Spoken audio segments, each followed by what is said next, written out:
Hi, everyone. I hope you guys have had a good day wherever you're dialing in from. And it's really a pleasure to be here with you. My name is Andrew Waititu, as you probably have figured out. And I'll be with you for the next 4 weeks of this program. I'm really looking forward to it. But before we kick off, maybe I could open the floor a little bit and just get a feel for what you guys are hoping to gather today, what you hope you will, pick up over the next 4 weeks. And I think it'll be important for us to have, a little bit of alignment in that, in what your preferred outcomes would be. So maybe if anybody is willing to unmute, at least, if you switch on your camera, even better. And we'll spend the next maybe 2 or 3 minutes just getting some feedback of what you have felt over the last few weeks and what you're hoping to get out of the next 4 weeks with me.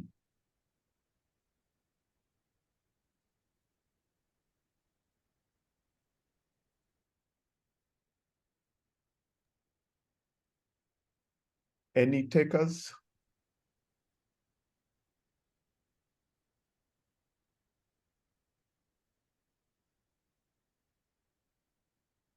Hello, Andrew. How are you? Hi.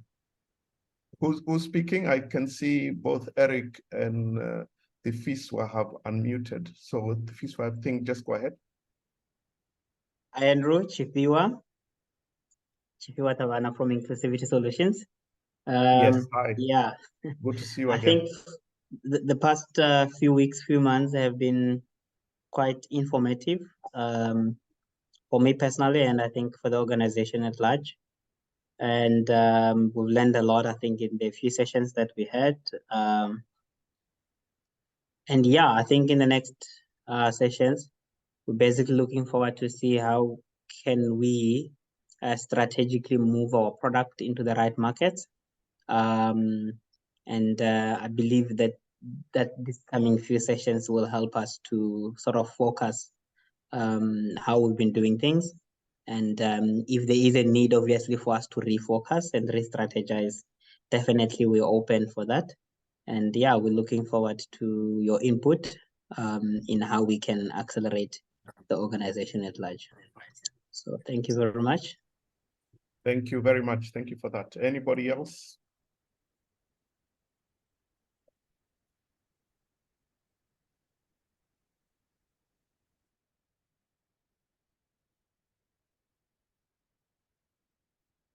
Okay. I think what I'm gonna do, Andrew, I'll just pick the next person.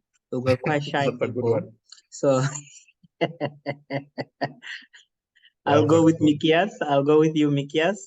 So you can go next, and then you'll pick the next person.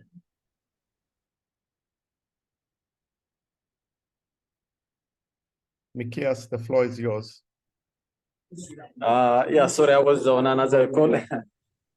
Yeah, the session was quite good personally. And I had quite an experience in learning from the other mentors and from other fellow members. So that was quite a good experience, and I got an opportunity to make a business partnership with few of the participants, and we are progressing, I think, quite good. So that is from my end, and I mean, I think that's good, and I'm hoping to learn more new things in the coming 4 weeks with you. Thanks so much. Over to you. Thanks, Mikias. Maybe you can help us pick the next person.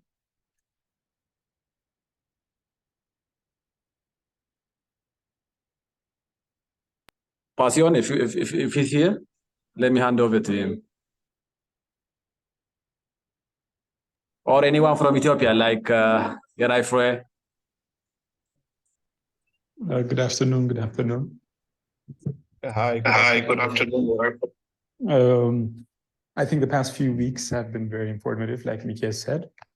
It has helped us discover ourselves as well. has given us insights on how to have a better performance and how to set our goals better, how to look at products at a different way, how to really think whether our assumptions are really valid or they're just our assumptions. So I think the next few weeks will also be better, especially for those that are post-revenue. So hoping to have a great time with you. Thanks for that. So I think we'll stop it at that. I've taken a few notes of what you guys are expecting, and maybe with that, what I wanted to do today was just to give you guys an introduction to what to expect over the next few weeks. And I think first and foremost to say, and I think in the spirit of the way this program has been running, this will be a mix of hopefully some education, but really more along the lines of coaching. So obviously, because you're all not only engaged in completely different markets with different, product sets, and obviously with different targets to sell to, it would be almost impossible to have, one session, even if it was to last for half the year, that would cover everything that everybody wants to hear. So what I hope to do over the next few weeks is introduce some key ideas to you that you can then build upon. And hopefully at the end of this, you will have a framework that you can take away and build together with your teams that will become a living document of how you engage with your markets. So I'll start the presentation now. And maybe first and foremost is probably give you a bit of an introduction to myself. I'm hoping some of you have bothered to read the email that was sent out earlier today. But by way of background, I was thinking about this today, and it seems almost scary. 31 years in the industry now. So I've seen quite a bit of shift and change over the years, and worked for different organizations, starting out with local hardware reseller, IBM reseller in Nairobi. And that grew to working with IBM themselves, then Microsoft for about 10 years. I worked with SAP for 6 years, leading their East Africa business back here in Nairobi. And then my last stint in employment was actually with General Electric, running their healthcare business. Now, you'd probably try to think to yourself, I mean, how are those two connected, technology and healthcare? And GE being actually a healthcare technology business, the move there was actually quite simple. They do a lot of the same things that many of you guys are trying to do, use technology to improve outcomes for their customers. In this case, their customers are the hospitals, their customers are the patients. So it was really around, how do we improve everything around the patient's journey through the hospital, and obviously get to a positive outcome, which is somebody having better health at the end of the day.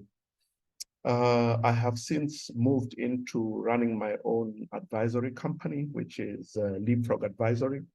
And what Leapfrog Advisory does is help customers with their go-to-market strategy. So what does that mean? It really looks at how those companies come to invest in Kenya and the region, what they should lead with as a product, if they have multiple products, what kind of engagements they should have, if it is, with partners, through partners, so on and so forth, because I've had a lot of experience in that space.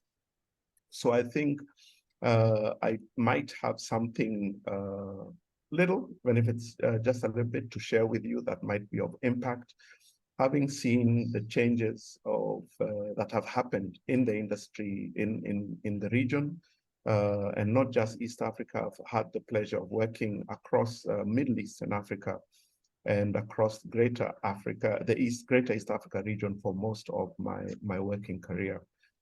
With that, I'm also involved quite deeply with the startup scene here in Kenya. And I also sit on a couple of advisory boards both in the tech space and outside that, helping them figure out what they're going to do with technology to grow their businesses. So that's a bit of background about me.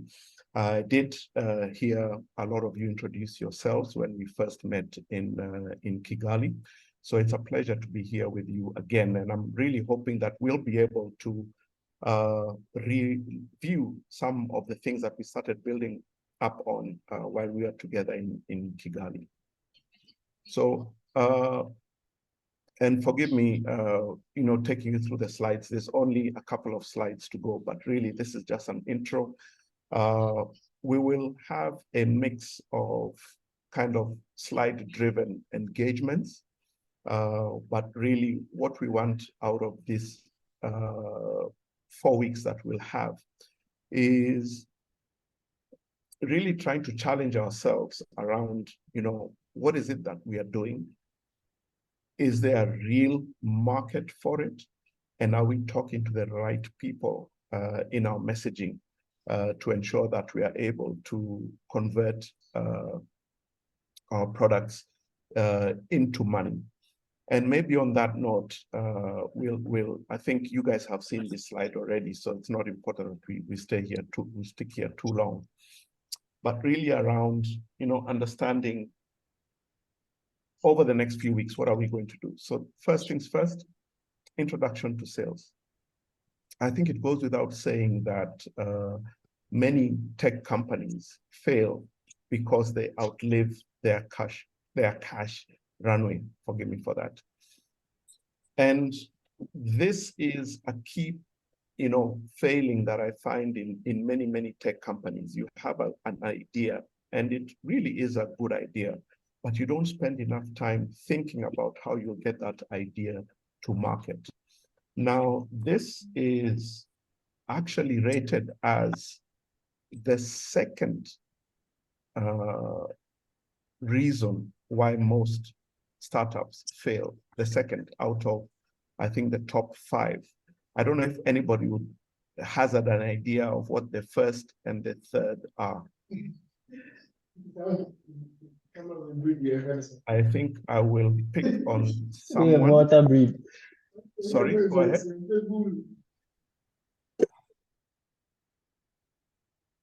So the question is, what is the first? This is the running out of cash is actually the second reason why most startups fail. So I want to know from you guys what you think the first and the third are. Okay, good afternoon. Hi, afternoon. I think the first reason why startups fail would be solving the wrong problem, like building a product that people don't want or something like that. That is entirely correct. Anybody with the third issue as to why startups fail? So Eric has also put down a message, their product market fit, which is exactly what Isa said.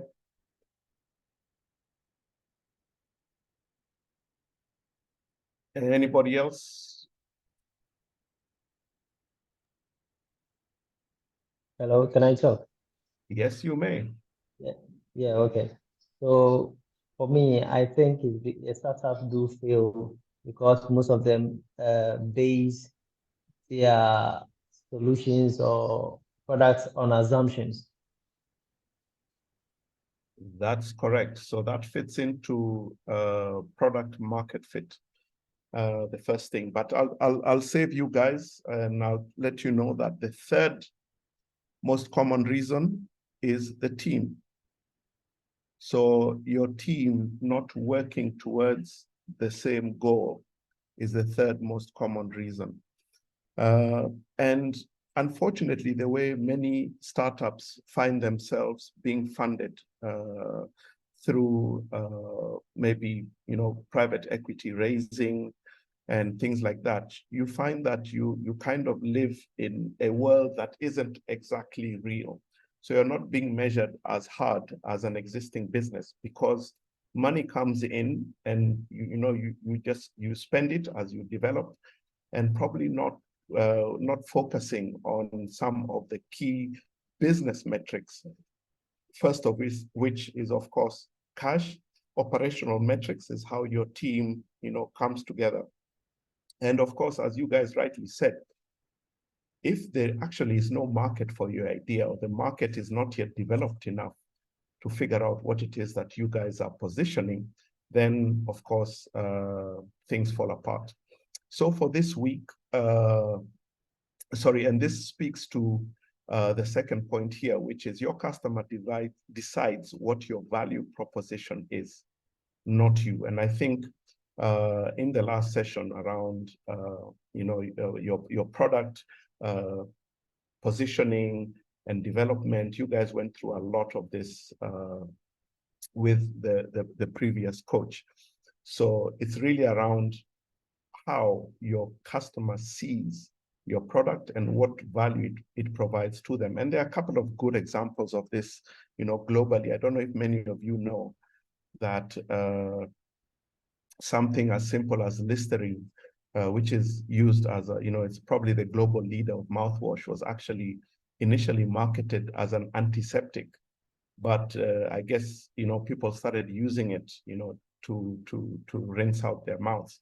Coca-Cola, I believe, was initially, set up as an opioid medicine. So basically to try and help people who had opium or opioid-based addictions.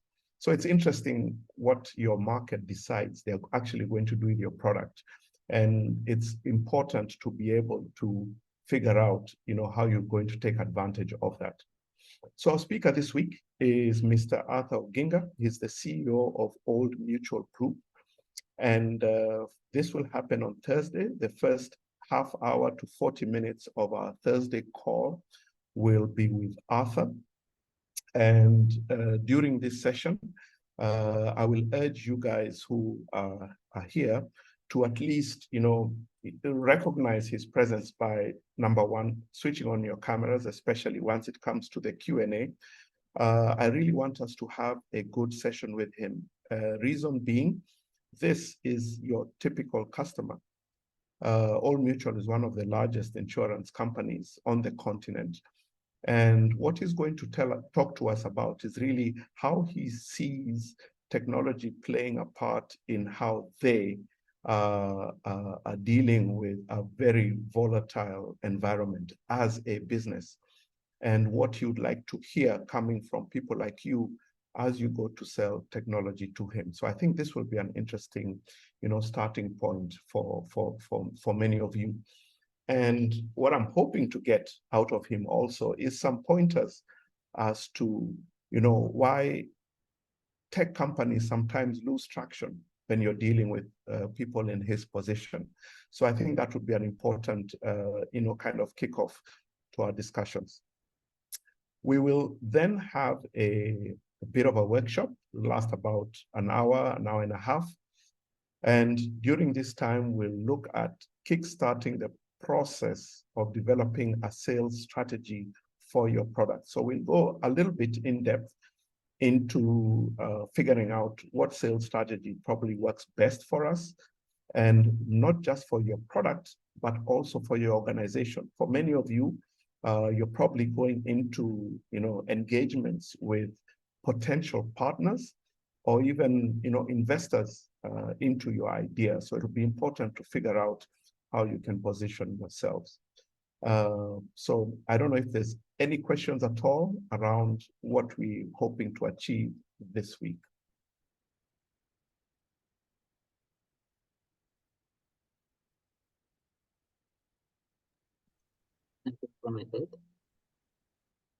Sorry, go ahead. Oh, no, I was saying I'm good. No questions. Okay. Fantastic, fantastic. So we'll go into the next slide. Okay, so Jean has a hand raised up. Please go ahead. Yeah, thanks. I think my question is around, maybe it might be early to ask my question, but how to relate the pricing into the sales and the role of pricing into in the sales strategy and sales mapping. So yes, it is a bit early, but we'll try and touch on that. And this goes back into more or less the fundamentals of the business. And you can see what has just popped up at the bottom there, which is obviously turning your products into dollars is a business fundamental. But behind that, of course, is understanding, what does it cost to run your business, really? And this is beyond the initial investment funds that you have. The investment funds basically cushion you over time to get a better grasp. It's literally a foundation that you can build up on that unfortunately many tech companies don't take advantage of. And what it does is really give you a basis at which is really time to figure out actually what does it cost to churn out one widget or whatever product it is that you sell. And if you understand that, then now you have a very good idea of what you should be selling it at in order to break even. It gives you a ramp-up period where you can be making losses, but you do have a finite runway for that, of course. But we'll go into a lot more detail with that.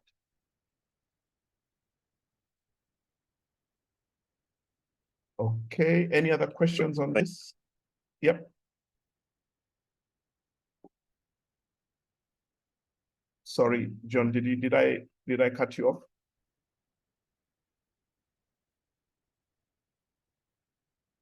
No, I was just acknowledging. I was saying understood. Thanks. Okay, thank you. Thank you. So we shall then look at what we are calling the anatomy of a pivot. So what we are trying to do over these weeks is, interlacing not just, stuff to do with sales, but trying to also build your muscle around looking really at your business more holistically. Now, the pivot here, we could be talking at the pivot of your products, which I think you have gone through already. So here we'll be really talking around pivoting your sales approach, how you turn your product into sales. And one of the sayings I really like around this is by Mike Tyson. You can read it there. Everybody has a plan until they get hit. Once you go out into the real world will teach you whether your product has legs, whether your company really brings value to the market. And the sooner you realize which way you need to pivot, the better. Sometimes the pivots are small tweaks here and there. Sometimes the pivots are massive changes to what it is that you do and how it is that you do it. We'll have two speakers this week, and I think two of them are very, very interesting individuals. Both are based here in Nairobi. Karanja Macharia was one of the first people to go into the whole bulk SMS space. This was back in 2001 when he founded a company called Mobile Planet. This company partnered with Safaricom, became hugely successful. He was then bought out by Google, and that took him to, I think, 16 countries across Africa. He's now semi-retired, as you can probably imagine, and is probably living the dream that many of us hope to at some point once you have built a good and successful tech business. The second is actually a banker who went into a tech business.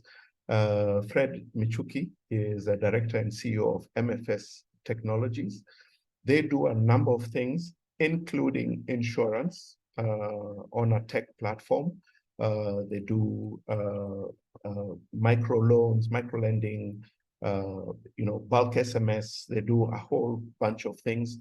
And he will also, and I think these are two gentlemen who will be able to tell us, we could learn a lot from around pivoting and, product development and figuring out what next. And also, and probably more importantly, when to, step out or step back and let the business run itself. What we will achieve during this week, of course, is try and get an understanding of the importance of pivoting. But practically, we'll also go into a bit of sales detail, into understanding the psychology of sales. We always say people sell to people. And if you don't figure out how you do that, and when you're getting across, you may lose your sale, irrespective of if it is of your product or if it's from a technology perspective. And we'll go into the different ways that you can address this. There are companies that help your customers figure out with very little. If, for example, you just have an app, how is it that your customer figures out that this app will actually help them solve a problem? That is a purely digital journey, no human touch, but there is psychology involved there. Then, of course, there's the high human touch that may be involved when you're selling your company for a partnership or for some sort of other engagement, maybe a buyout, who knows, in the future. And that also pivots well into the importance of communications, whether it is body language, your emails to your teams, emails to customers, whatever kind of communications that you have going out there. It would be really, really important that we have some of these basics. For some of you, you may already know a lot of this. You may have been exposed to some of this, but I think it's important that we set a sort of, foundational layer that everybody, can appreciate how important this is across the company. And this, especially the communication side, will segue well into the next week, and I'll talk about that in a minute, where you start to understand how important it is to ensure that your communications, especially within your own organization, are clear and succinct. Because what it then does is that it makes sure that two things happen. One, everybody understands what it is that we as an organization are trying to do. And a lot of the time people say this is strategy. I just like to say that this is our why. This is why we exist. This is the value we bring to the world. Let everybody be able to understand that, because once they understand that first bit, then the second bit of understanding what my role is in our why becomes easier. And then what happens is that people are able to make more informed decisions with less and less, management or oversight, which obviously helps the organization react to the market much quicker. So that is week 2. So maybe the question I have for you, and this kind of speaks to what I mentioned earlier. For you guys, what do you think is too early to pivot, whether from an organizational perspective or from a product perspective? What are the triggers that should maybe make you say, actually, this product of ours, we need to fundamentally shift how we are taking it to market? What are the triggers that would make you think that this is important?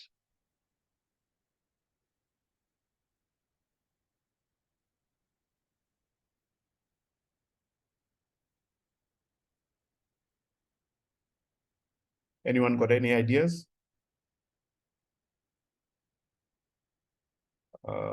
Okay, yes, this is a very good one. Yep. Just a second. Sorry. So I have the first one, which is customer satisfaction, and then I'll take the one on coming through on voice. I'm not sure who that was. I never saw the speaker. That is Jane. So it's also related to the other, but it's really around the demand. But also, I think sometimes I tend to look at competition, like how many people are in that industry.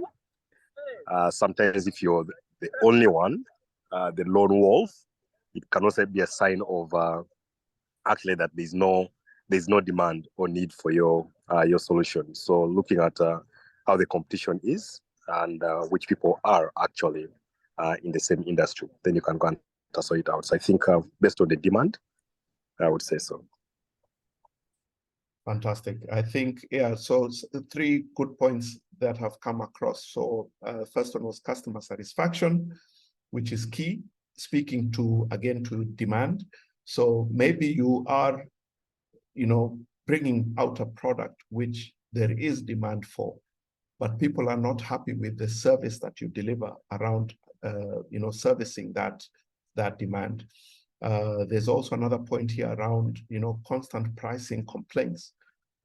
Unfortunately, I think I would say unfortunately, in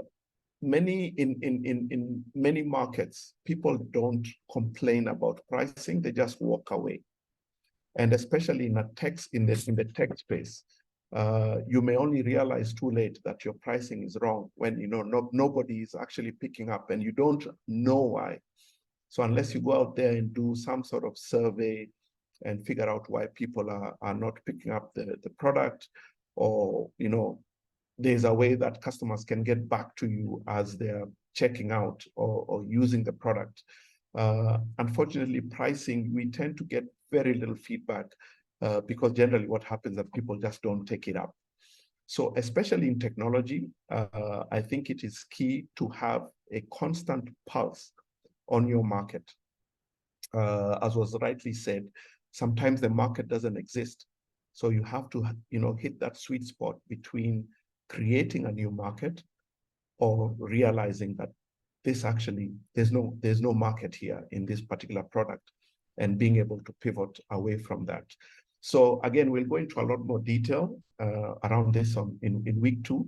And I think the two gentlemen that we'll speak to on week 2 will have some experience in doing, in running around these challenges that we're talking about now. So this segues into week 3, which is really around productivity.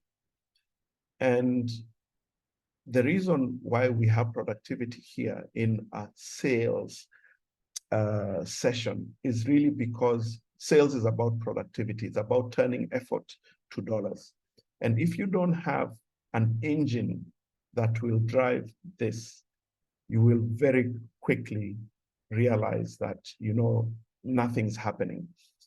Sales is one of those things that, stories very quickly become clear that they're just stories, whether they're coming from your customer or from your salespeople, because at the end of the day, you have to have a way that you're measuring income of sales. So it's about creating an engine that helps you convert your opportunity into actual dollars in the bank. This is something that is measured very hard by anybody investing in your business, whether it is your capability to develop a set of opportunities, but more importantly, how you turn those opportunities into actual sales. So how do you move your sales through what we call the sales funnel, from opportunity to actual contracting, irrespective of the kind of product that you're selling. As the saying there goes, if you don't know where you're going, any road will get you there. So it's important to have goals and objectives, and then measure your route, down that journey, whether it is from a sales perspective or whether it is key milestones of your organization. And here we have a guru in this space, a gentleman called Landry Omasanya. He's the founder and MD of a company called HC Bonham. And they are productivity consultants, at individual, executive, and across organizations. So this is someone who's been in this business for more than, I think, 18 years now. Has done a fantastic job with many organizations across the continent. And I think he'll add a lot of value into our discussions for this week. What we hope to achieve out of this is a refined sales strategy. And hopefully this will challenge you to relook at also your organization's strategy, because the two are really, quite interlinked. And then with this, help set clear organizational goals.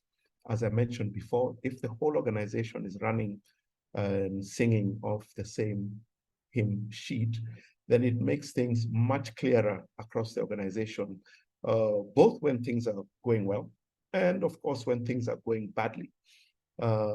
It makes decision-making much easier as to where you should invest time, but also probably more importantly, where you shouldn't. The things that you should just delete from your inbox, the meetings you shouldn't attend, the engagements that you should spend time at, because your organizational goals are very clear. This also talks to your own personal goals, because without you as individuals also being clear as to what does success mean for you individually, this can also lead to burnout very quickly. And here we're talking about holistic goals, not just saying that I want to have $1 million in the bank by the end of this year, but what is a good quality of life as you build towards that $1 million in the bank? How is it that you balance, time at the grindstone and time out, time with your family and time with your teams, so that you're able to achieve some sort of balance? I know a lot of people say that it's impossible to have this work-life balance. I actually don't believe so. And this is one of the things that I hope to impart with you guys. So maybe at this point, I could ask you guys, right now, one or two of you to give me any indication of how you track execution. How do you know you're on the right path? And I don't know, should I jump onto, just pick a name here? I hope it won't be one of the operations guys. Jeremy Leach. Jeremy, how do you guys currently track execution across in your organization? No, Chifiwe is our representative of our team, but I'll jump in anyway. Sure, thanks. I guess track execution. I mean, I guess it's a broad term, but I mean, we have our own internal RACIs, so we have where we clearly allocate responsible, accountable kind of individuals, etc., across that area, and split our team into different units from the BD side to kind of ops team, tech, and such like, and basically ensure that they're all working with clear kind of OKRs. So basically, try to have clear OKRs, and then we've dedicated our responsibilities by team, and then we report back on a monthly or basis or such to ensure that we deliver based on those on those kind of OKRs.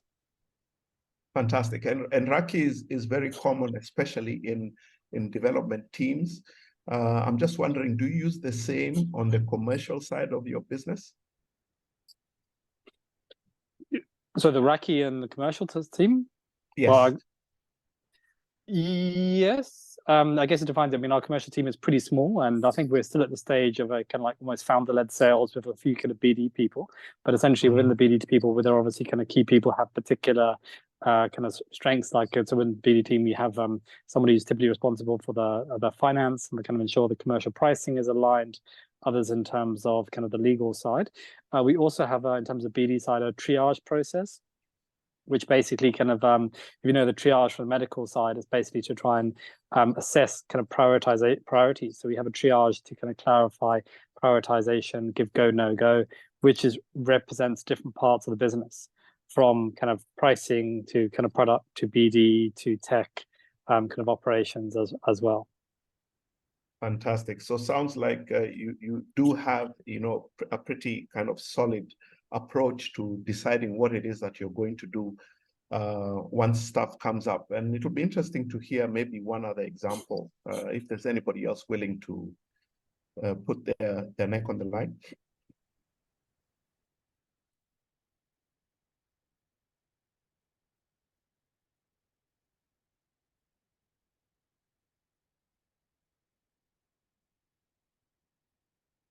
Shall I pick on Gideon?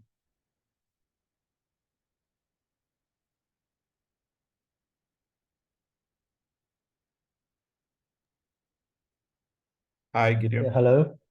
How are you? Yeah, I'm very fine. Sorry for the Very late good. response. Yeah. So the question was, how are you guys currently tracking execution across the organization? Okay, so for us, we've not started operations yet, but as part of our strategy, we came to an acceptance that tracking is going to be based on the response we are getting, as in the clients using our products, the response we are getting, and also when it comes to tracking in terms of sales, that is going to definitely based on patronage. And so I can't speak much about that because we haven't done much work in terms of how we're going to go about this yet. But for us, it is going to be based on patronage. Okay. Thanks for that, Gideon. So again, as you can see, that we have organizations that are across the board, some with some pretty solid methodology around how they track execution, and others that are just beginning. So I'm hoping that we'll be able to find some value across both ends of the spectrum through our discussions. And then finally on week 4. And this might be a short week. We might just do the Tuesday of week 4, which will, kind of set us up on to how do we bring all of this together. So your foundations of your sales strategy, including your refined elevator pitch. Remember the elevator pitch that you had in Kigali around your company and why you exist. Product strategy, plan D, refined what if scenarios. So this is around your pivots, and this is really around the sales. So what value should we pivot to if we need to change our pitch to our customers? Again, this weeks are really around sales. But I want you to be able to take some of the learnings and use them, anywhere else within your organization, even if it is at a higher level in terms of your actual strategy and your go-to-market. And then an outline of your 2023 and 2024 objectives. And by this, these are, very high level, which speak to this strategy that you have. And what it does is that it helps you really figure out where you should be spending time and resources. And by time and resources, we are not just talking money and people. We are talking about even your own, mind cycles. What should you be thinking about? What should you really be worried about? What should you be, keep your pulse on? That will determine whether your product makes sense in the market. So that kind of brings us to the end of these 4 weeks. And, basically that was the intro that I had for you. And with that, I will be able to give you back some time, I believe about 15 minutes. No, actually, sorry, 9 minutes of your day. But I'm here to be able to take any questions or comments that you may have. And otherwise, we'll be looking forward to seeing you as we come through to our first real engagement this Thursday. So there's this slide, which will give you some prep and pre-reading for the upcoming weeks. This slide will be circulated to you after this. I'll share it with the team and they'll send it out by email. We have some stuff on sales strategies, which will be very useful for people who maybe this is their first time that they're getting into some depth around sales strategies, and then you'll probably figure out why we'll zero in on kind of a hybrid of some of these sales strategies later this week. Collection of useful sales info is the second one. There's a fantastic article on the anatomy of a pivot by Ravi Mehta that is shared there. It will be good reading for week 2. And then for week 3, the Clarity Papers is actually a book that you can download on Kindle. I believe there are some sites that have other electronic versions or PDF versions by Anne Latham. Very useful book. And then the last one is actually a productivity kind of foundational training done by McGee Productivity. It's a company based out of the US. They do have some free resources available on their website, and I'll touch on a few of the things that they speak about in their training. I'll touch a bit on a few of these things, and these might be useful to you as you maybe make a decision as to where you want to focus the training for your teams going forward. So the McGee Productivity is actually a paid for training service, which is digital. So there is some material that they'll be able to give you for free, but the whole training is paid for service. I'm not saying that you must go out and get it, but it'll give you an idea of some of the things that might be useful for your teams going forward, and you can implement them with or without that training. So that's basically it, and the intro to the 4 weeks that we'll spend together, and I'm really looking forward to this. So not sure if there are any questions, but we have come to the end of today's intro.